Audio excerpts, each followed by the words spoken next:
Pour moi, je ne dis pas que c'est mauvais, mais comme elle vient de la prison, elle doit se reposer d'abord, réunir ses militants et puis voir ce qu'il y a à faire. Bon, c'est pas toujours rentrer dans le combat, c'est pas aussi bien. Tout homme politique aspire à la présidence, au pouvoir. C'est normal qu'elle dise ça. De la prison, elle doit aller au pouvoir. Elle doit être au pouvoir. C'est normal. Nous, on apprécie ça.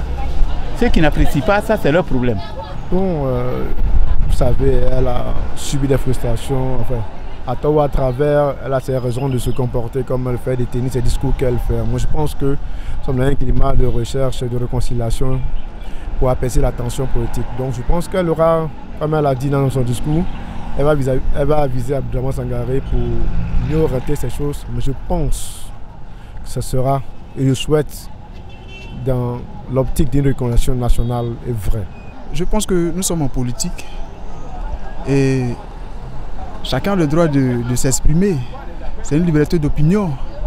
Donc, quelle sorte de prison vous dit qu'elle a pour objectif de reconquérir le pouvoir, c'est son opinion qu'elle a exprimée, donc il n'y a pas de débat là-dessus. Bon, moi je pense que ça ne peut pas susciter des tensions. C'est tout à fait normal. Elle a son parti. Donc elle espère que son parti revienne au pouvoir. Je pense que sa déclaration n'est pas une déclaration qui peut mettre de l'huile au feu parce que c'est une déclaration légitime. Elle a remercié le représentant légal de son parti, le FPI, et elle a exprimé ses ambitions, les ambitions de son parti, ce qui est de reconquérir le pouvoir d'État en tant que parti d'opposition. Et je pense que pour tout Ivoirien normal, on doit savoir qu'il n'y a rien de... Il n'y a pas le feu à la maison.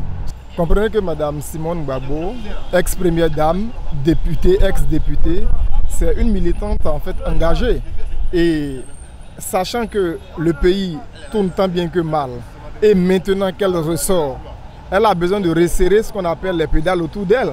Quand on sait qu'il y a un pays qui est un peu divisé par, je dirais un peu, le ventre de M. Afi N'Guessan, elle vient tout juste là pour essayer de réconcilier tout d'abord. C'est normal, voilà, parce qu'actuellement on ne sait pas où on va, soyons clairs. On nous a dit que c'est lui que ils étaient là pour qu'on avance, mais également on constate que c'est lui qu'on recule au lieu d'avancer. Donc si le FPI est là pour qu'il va avoir un changement, on peut les faire confiance une deuxième fois encore. Et puis on va voir ce que ça va donner. Donc moi je suis pour ce qu'elle a dit. C'est ce qu'on appelle une femme de caractère, bien sûr, c'est ça.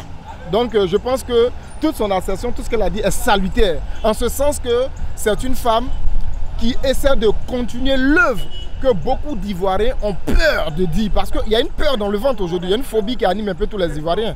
Et c'est cela, moi j'appelle le militantisme.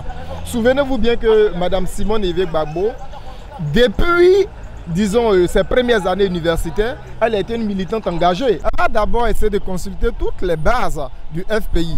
Dans un premier temps, quand je parle des bases du FPI, le FPI reconnu vraiment, véritablement, je parle du FPI de Abdourahmane Sangaré. Et à côté de cela, elle va essayer de tendre la perche à Afi N'Guessan et toute sa tribu, je dirais-je, pour essayer de leur dire que la lutte, elle est uniforme. C'est-à-dire on doit regarder dans la même direction. La libération de Gbagbo qui passe par la libération de toute la Côte d'Ivoire. Vous comprenez un peu? Donc c'est ce qu'elle va essayer de faire.